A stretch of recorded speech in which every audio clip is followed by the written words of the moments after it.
both in Venezuela and for those who have fled their homes to seek a dignified life in neighboring countries. Since 2019, Canada has contributed over $80 million in humanitarian assistance, in that funding to respond to the humanitarian and development needs of Venezuelan migrants and refugees and to their host communities across the region. Again, I salute those host communities for their welcome and for their patience and endurance in this very difficult situation. Despite the current focus on COVID-19, our commitment to a peaceful return to democracy in Venezuela remains unwavering. Canada condemns the actions, once again, taken by the Maduro regime and the Supreme Court, which is controlled by the regime, against the democratic opposition in anticipation of parliamentary elections coming up in December. While we agree that Venezuelans themselves must determine the way forward for themselves, we also know they cannot do it alone. The international community has an important role to play, and again, I salute our colleagues in this endeavor. But our efforts must be better coordinated, and we must speak with one voice if we are to effectively apply pressure on the regime and its supporters. Once again, recent efforts to encourage the regime to sit at the negotiation table in good faith have come to naught. They failed.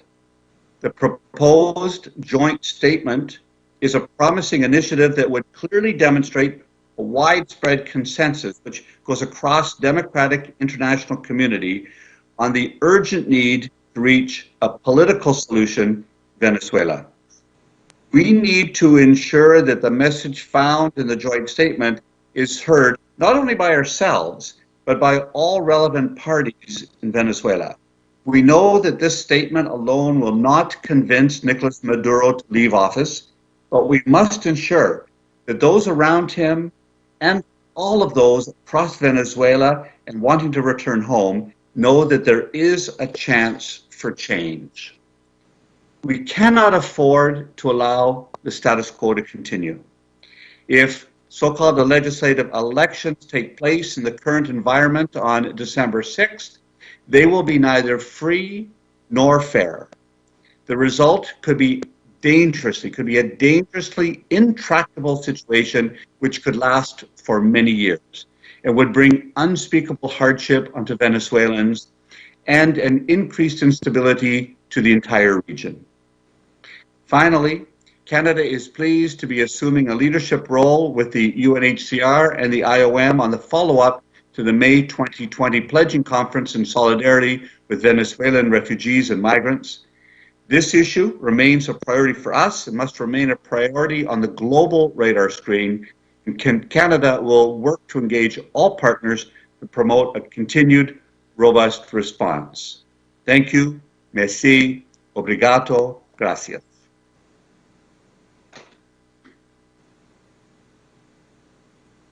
Muchas gracias, Rob, por su intervención.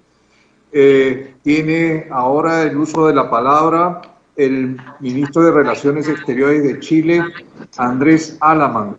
Adelante, Andrés. Muchas gracias.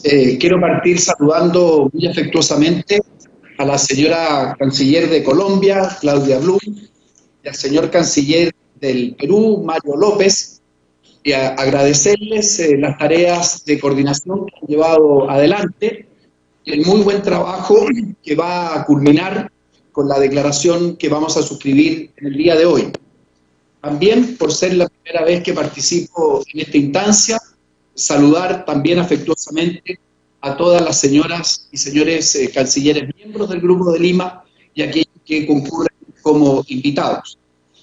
Y en primer lugar, quiero reiterar el apoyo resuelto del Gobierno de Chile al proceso de transición democrático en Venezuela, que debe expresarse en un gobierno provisional que convoque a elecciones parlamentarias y presidenciales libres, participativas, transparentes y bajo su vigilancia internacional. Al mismo tiempo, reiterar el repudio del Gobierno de Chile al régimen dictatorial de Maduro y sobre todo a su propósito de llevar adelante en el mes de diciembre un proceso electoral fraudulento y carente de toda garantía. Finalmente, también expresar el compromiso del Gobierno de Chile de cooperar activamente en el proceso de recuperación post-dictadura